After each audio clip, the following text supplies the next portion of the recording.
UFC 291 betting and DraftKings show. We have 12 fights this weekend. Big pay-per-view card. $200,000 to first place on DraftKings. I'm Jon Kelly. Let's hear the picks. Kicking things off in the women's flyweight division, we have Miranda Maverick, a minus 300 favorite, with Priscilla Cachoeira on the comeback at plus 235. And this is a matchup where Maverick is actually stepping in on short notice to replace Joanne Wood, who had to pull out of this fight. Maverick's coming off a decision loss to Jasmine Jasudavicius her last time out. She was a big favorite in that fight and basically just got beat pillar to post in terms of the grappling. And that's really where we've seen her biggest flaw over her career. You know, she's very well-rounded, solid just about everywhere, but if you're a better wrestler and more physical grappler than her, like a Jasudavicius, you're able to take her down and control her on the mat, neutralize her ground game, and that's just not something that I think Priscilla Cachoeira is going to be able to do. Cachoeira, primarily a striker, wants to keep the fight on the feet where she needs it to be. She typically just wants to move forward and swing those big shots. She does have big power for the division, but we know that her biggest leak in her game is that defensive grappling. She only defends takedowns at 65%, and when she's taken down, she's not the best in terms of her defensive grappling. She can't work back to her feet and typically can get submitted. So this is one where I think Cachoeira can have some success on the feet, but I don't think it's going to take much for Maverick to get this fight where she needs it to be. She is going to be the better grappler in this matchup. I expect multiple takedowns, maybe even a submission. We're going Maverick to get her hand raised, and she's not a terrible play above that 9K range. I'm not expecting her to get much ownership because she basically just laid an egg her last time out, but there's really not many fighters above that 9K range that I trust in terms of the floor and ceiling, and I could at least make a case for Maverick due to the takedowns and the potential finishing upside on the mat. We're going Maverick by submission. That's the official pick. Next fight up in the welterweight division, we have Matthew Semi the Jedi Semelsberger coming in as minus 205 favorite. The comeback on Uros Medic is plus 175, and Medic is actually moving up to welterweight in this fight. That is his welterweight debut, and I'm not sure that this is a great matchup for him. It's not the worst matchup, but I do think that Semelsberger is very powerful. He's landed 9 knockdowns across his 8 UFC bouts, so we know that power is for real. Despite him not being able to finish a lot of those fights, we know he's capable of landing that big shot, and I'm just not sure that Medic is going to be able to take that type of damage. Medic is a very explosive striker in his own right, a lot of first-round finishes, but as we've seen, as fights get extended and it turns into a war, he just can't really take a high level of damage. He's never reached the third round in his career. I don't expect him to here. I think this is going to be a war from the opening bell. I wouldn't be shocked to see Medic pull off the upset just because it's a high variance fight and both guys have power, but I lean with the more proven experience in the welterweight division in Semelsberger. I also think he's more likely to mix in the grappling as well. He has basically all the takedown upside in this fight, and I just trust him a little bit more despite not being a huge Semelsberger guy. I think he gets the job done here. We're going Semelsberger by TKO. That's the official pick. And up next, we have a fun matchup in the flyweight division as CJ Vergara comes in as a minus 150 favorite with the comeback on Vinicius Salvador at plus 120. And I do favor the Vergara side in this matchup. I do think that both guys could have spurts of success on the feet. We'll start on the Salvador side. You know, both of these guys are Contender Series graduates, but Salvador is more so known for being a front runner. 13 of his 14 wins have come by knockout, including that Contender Series knockout over Shannon Ross, a guy that's proven to be basically the least durable guy in flyweight history. So not going to put too much credit into that, but the guy does hit hard. He's very powerful, not super technical, but he is going to throw these big, powerful hooks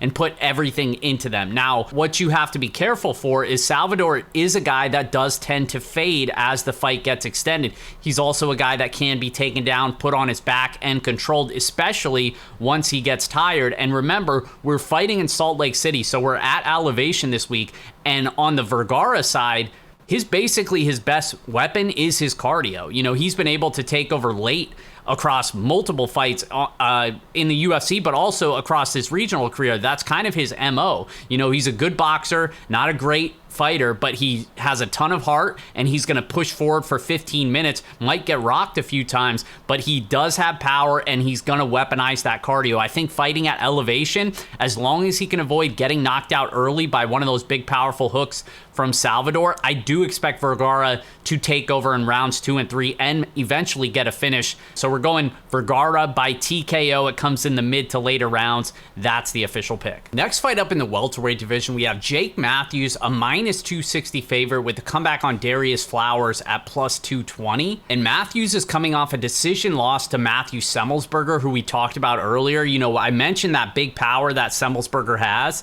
It seemed like everything that he landed in that fight against Matthews was just hurting him every step of the way. Like from the opening bell, it's like everything that Semelsberger landed hurt Jake Matthews. So that certainly doesn't inspire a ton of confidence now seeing him a few months later coming in as a big favorite. But I do think stylistically this is a great matchup for him if he comes in here with the right game plan, because Darius Flowers is another Dana White's Contender Series guy. He hasn't made his UFC debut yet, so he fought last year on Contender Series, and he's basically just a big, powerful guy, does have a little bit of a wrestling background, but doesn't really use it in a lot of his fights and doesn't really know how to defensively grapple. That's typically where he struggles. He's been submitted multiple times on the regional scene, but also he's a guy that fades as the fight goes on. So I expect him to be swinging heavies early in hopes to land something big. He's also taking this fight on short notice. So I don't expect him to really have much past that first round. Now, he is powerful enough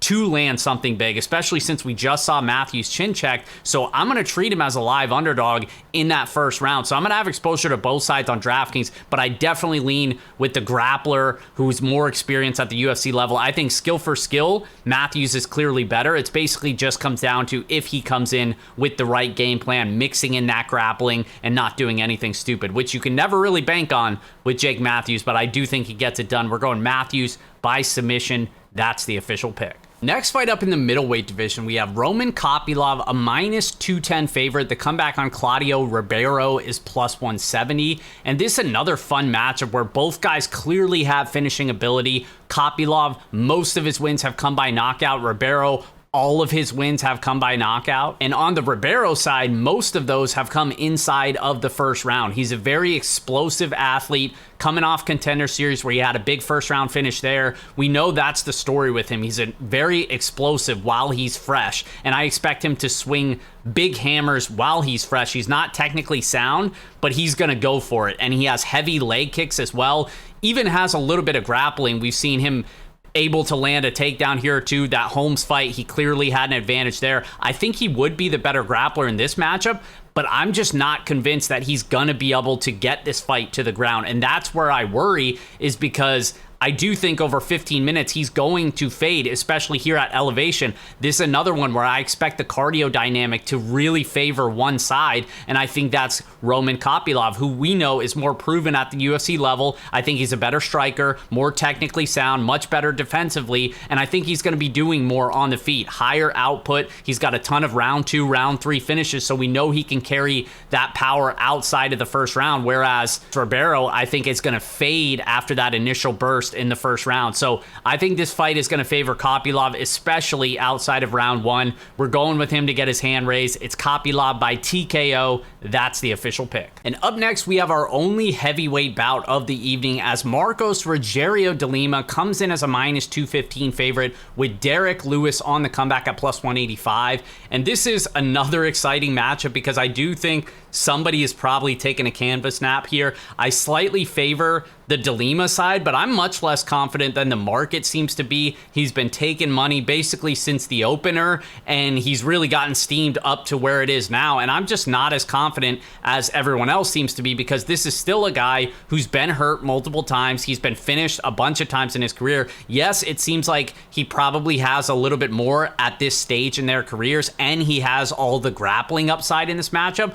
But I wouldn't be shocked if Derek Lewis, the guy who has the most knockouts in UFC heavyweight history, is able to land a big punch early. That wouldn't shock me even a little bit. So I'm going to treat it that way in terms of DraftKings. I'm going to have exposure to both sides. On the Derek Lewis side, what's concerning with him is not only is he on a 3-fight losing streak, he's lost like 5 of his last 6 fights, but it seems like basically anytime he starts to face adversity now, he kind of just wilts and looks for a way out. He's been knocked out 7 times in his career now, so we certainly don't trust the durability.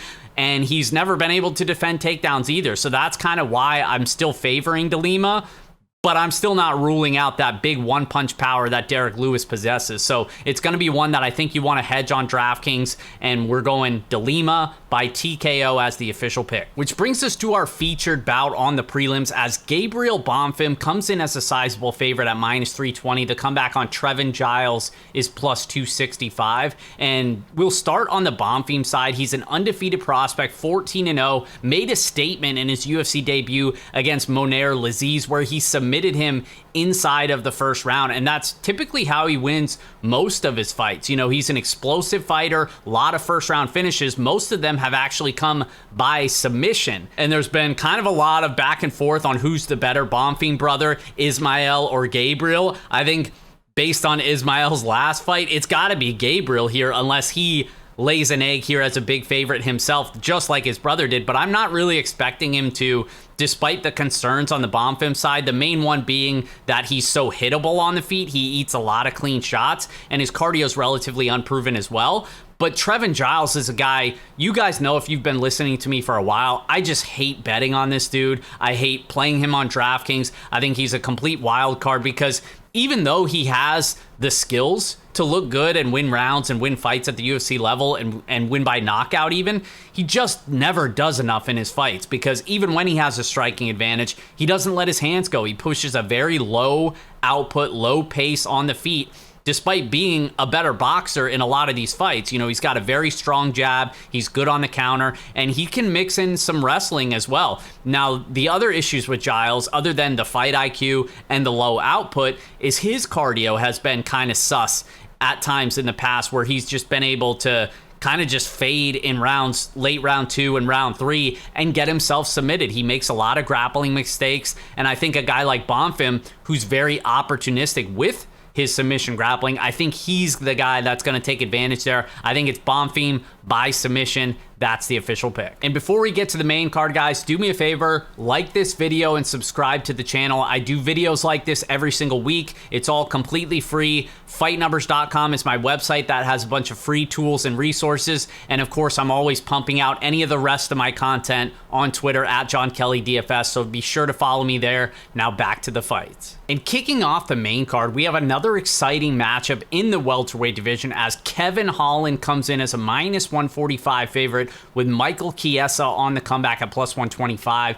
And I like the underdog in this spot. I've always been a Michael Chiesa guy, but I do think stylistically this is a great matchup for him to get back in the win column. He's coming off a long layoff, 20 months since he last dropped the decision to Sean Brady, and he's on a 2-fight losing streak. But if you look at those fights, you know, he was having big success against Luque in that first round, you know, not just striking, but then he took him down, got a little antsy, and jumped the back, fell off, ended up getting submitted. But I do expect him to have success here against Kevin Holland, despite being the worst striker and Holland being so fast and aggressive. You know, Holland's going to be working with like a 4 or 5 inch reach advantage. He's already the better striker. So I think Chiesa knows where this fight needs to take place, and it's on the mat where Chiesa will have the biggest advantage in this fight. You know, he averages around 3.5 takedowns per 15 minutes. 10 of his 16 wins have come by submission, and we know the story of Kevin Holland. That's how you beat him. You take him down. He only defends takedowns at 50%, and when he gets taken down,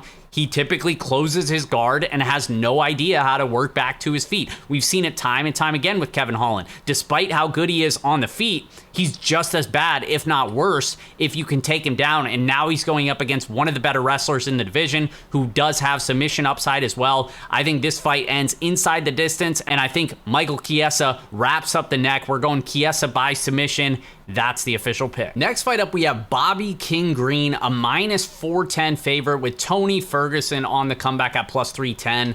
And I tweeted out earlier in the week, Bobby Green is 9,500 with basically a little chuckle with that. And I don't know, man, people brought the pitchforks out. Apparently everybody is just lining up to play Bobby Green at 9,500. And I'm not even saying that it's the worst play. All I'm saying is just be careful, because 9,500 is a big price tag. And Bobby Green historically is a decent DraftKings scorer, but he's not a guy that you typically see priced that high. And I'm not even sure that he should be a big favorite to finish inside the distance here. Ferguson, despite being finished a couple times over this losing streak, he's still, he's not complete dust. We saw that against Nate Diaz, very competitive through the first couple of rounds, and obviously he did get submitted in that spot, but I don't think Green's going to just come out, land multiple knockdowns, and knock out Ferguson in round one. I think Ferguson's going to be very competitive, at least for round one, maybe even round two,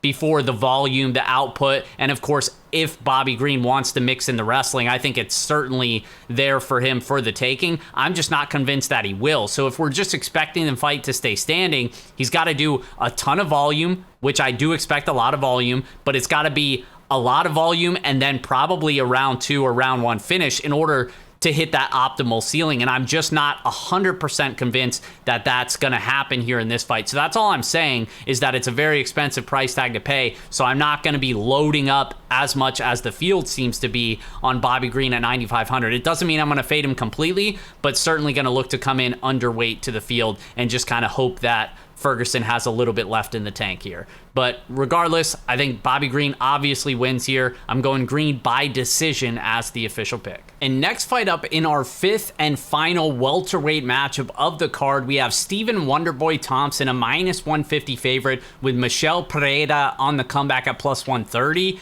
And this is one where it's kind of hard for me to project a little bit, just because Stephen Thompson continues to defy the odds here at 40 years old. Just when you want to think he's making a turn for the worse here in terms of a downtrend at the back end of his career, he goes out against Kevin Holland and just proves there's levels to this game and beats him pillar to post. So you can never count this guy out. He's certainly still one of the best strikers in the division, but I still have a little bit of concerns, particularly in the way that you can beat him. We saw it in the Gilbert Burns fight. We saw it again in the Bilal Muhammad fight. The way to beat Wonderboy is to pressure him against the cage, get in on those legs, take him to the ground, force him to defensively grapple. If you're just going to stand at range and try to out kickbox Wonderboy Thompson, it's just not going to go well for you. And I think that's where Kevin Holland struggled a bit. And in this matchup, I think Michel Pereira at least has the tools to be able to give Thompson fits, because I don't expect him to really stand at range and just kind of get hit too much. Is that possible? Absolutely. The guy's not really known for his fight IQ, but I do think he's clearly more likely to hurt Wonderboy Thompson.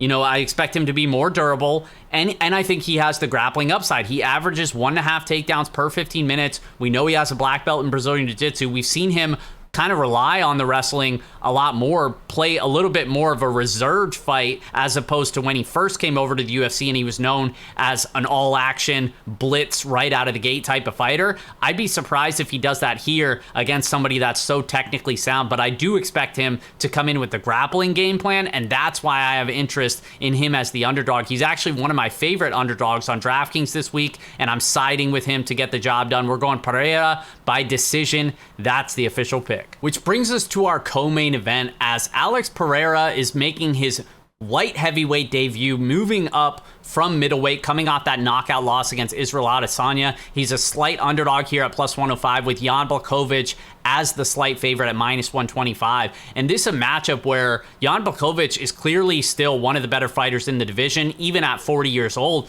But I think there's no arguing that he is on the back end of his career here. I think a decline is coming. And I think he's just a guy who's always kind of fought on thinner margins, because he's not a high output guy. Sure, he's got that one punch Polish power, but he's also not really going to mix in the grappling all that often, despite being able to land takedowns. He's actually only landed 3 takedowns across like his last 8 fights, I believe, and that was against Israel Adesanya when he moved up. So he's not even shooting takedowns in a lot of those other fights. I don't expect him to come out with a singlet on here and just expose the defensive grappling of Pereira. I do expect this fight to play out on the feet. And Jan Blachowicz has always been good about not getting his legs beat up, so I don't think that's really going to be the game plan here for Pereira. But I do think those big, powerful hooks are going to be the difference. He's got big power. I do expect one of those to get through. I think either guy can win by early knockout here, but I favor the high-level kickboxing background. I think Pereira makes a statement in his debut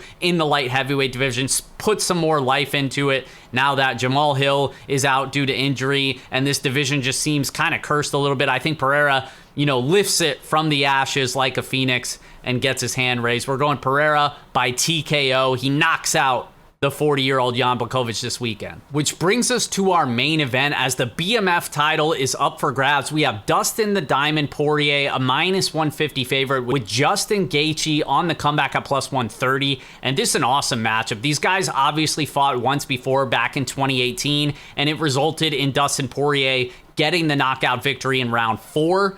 Early in round 4, but this fight was basically a non-stop back and forth war with Justin Gaethje pressuring him basically non-stop, but Poirier getting off on a ton of volume. And as much as things have changed since they last fought over the last 5 years, I kind of expect this fight to play out very similarly. We know Justin Gaethje's gonna want to pressure. That's basically how he fights all of his opponents, and he forces them to fight at his pace. Both of these guys are very high volume, very high output, and both guys have big power as well. I do favor Dustin as the better boxer. I think he's better defensively, and I think he's just a lot cleaner with his jab and those hooks. He works the body well, whereas Gaethje just wants to fight in the phone booth, swing those heavy hook shots, try to land something big. I think Gaethje is going to have a clear advantage with the leg kicks. He's one of the better leg kickers in the division, if not the very best, and we saw him have success with that in their first fight. The thing about Dustin Poirier, though, is he's so tough.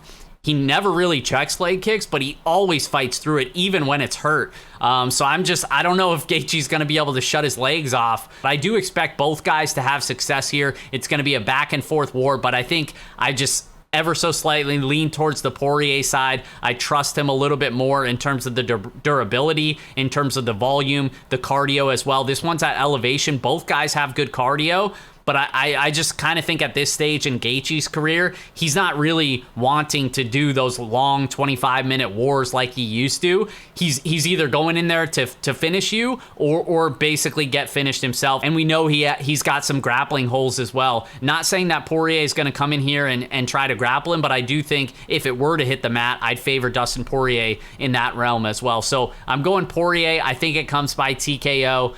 I'm going to have exposure to both sides on DraftKings. Both guys are obviously going to be popular, so just keep in mind on who you're pairing them with. It's a popular pay-per-view slate, so you just got to make sure not to just play the most popular underdog mixed with one of the main event, mixed with one of the high-priced 9K fighters, Bobby Green, since everybody loves him. So just be aware, there's only 12 fights this late as opposed to the 15 we had last week, so it's a lot harder to get unique, so keep that in mind when you're building those lineups. Poirier by knockout is the official pick, though. And as always, FightNumbers.com will have my DraftKings player rankings broken down by salary tier. It'll have ownership projections as well. It's completely free. I'll pin it in the comments. Thanks for watching. Best of luck, and we'll see you guys next time.